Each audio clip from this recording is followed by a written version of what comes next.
আটকাতেন, অবাক বিস্ময়ে মানুষ তাকিয়ে দেখতেন, মনে হতো চুলের মাঝে যেন মৃদুমন্দ ঢেউ দেখা যায়।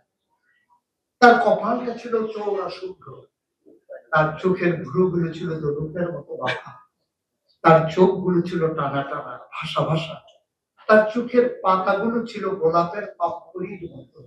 তিনি কখনো বা যখন চোখের পলক ফেলতেন, অবাক বিস্ময়ে মানুষ তাকিয়ে দেখতেন, মনে হতো মৃদুমন্দ বাতাসে গোলাপ পাপড়ি দোল খাচ্ছে। তার চোখের সাদা অংশ ছিল রক্তিমাভ সাদা, কালো অংশ ছিল তার কৃষ্ণ কালো। তার ঠোঁটগুলো ছিল গোলাপি রঙের, তার নাকটা ছিল খাড়া, ছিদ্রগুলো ছিল ছোট ছোট, নাকের নিচে ঠোঁটের উপরে ছিল চিকন সরু গোঁফ। তিনি কখনো বা যখন মুচকি হাসতেন, তার গোলাপি রঙের ঠোঁট দুটো যখন একটু ফাঁক হয়ে যেত আর দাঁতগুলো যখন বের হয়ে যেত, মানুষ অবাক বিস্ময়ে খুঁজতো কোথাও যেন বিচড়ি চমকিয়েছে। তিনি যখন প্রচন্ড গরমের মাঝে ঘেমে সিক্ত হতেন, কপালে তার মুক্তার দানার মতো ঘাম জমে যেত, তিনি যখন দৌড়ে দৌড়ে তার বিবিদের ঘরে যেতেন, আমাদের মায়েদের ঘরে, আল্লাহ রাসূল সাল্লাল্লাহু আলাইহি ওয়াসাল্লাম ঘরে ঢোকার পরে মায়েরা দেখতেন কপালের মাঝে মুক্তার দানার মতো বিন্দু বিন্দু ঘাম জমে আছে। মায়েরা বলতেন, গুস্তাকি মাফ কর দিজিয়ে, বেয়াদবি মাফ করবেন, আপনি চুপটি করে একটু বসুন। নবীকে বসিয়ে ওরা ছোট্ট শিশু খুঁজে বের করতেন, অতি যত্নে পরম আদরে তার কপালের ঘামগুলো তারা শিশির ভিতরে পরে মুখ বন্ধ করে রেখে দিতেন। ঈদ যখন আসতো, বিয়ে যখন হতো, জমানো ঘাম তারা আপন হিসেবে ব্যবহার করতেন। নবী তো সে নবী, হেঁটে গেছেন 1 মাস আগে রাত পথ ধরে, যাওয়ার পরে তিনি তো চলেই গেছেন। 1 মাস পরে যখন আবার ওই পথ মারিয়ে কোন এক সাহাবা যাচ্ছেন, স্থানীয় বাসিন্দা যারা রাস্তার কিনারে যাদের ঘর, তাদেরকে ডেকে বললেন, ভাইরা এ পথ দিয়ে কি আমার নবী হেঁটে গেছে কখনো? বলেছে, সেটা 1 মাস আগের কথা, তুমি বুঝলে কেমনি?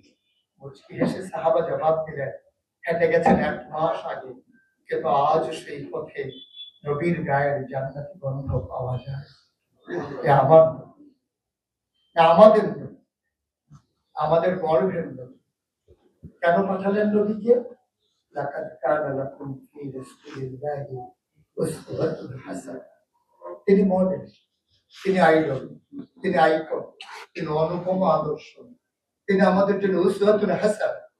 তিনি পথ দেখিয়েছেন কেমন করে একটা ছেলে তার মায়ের কাছে ভালো সন্তান হতে পারে। তিনি আঙ্গুল দিয়ে দেখিয়ে দিয়েছেন কেমন করে কোন এক স্ত্রীর কাছে ঈশ্বরীয় স্বামী হবে।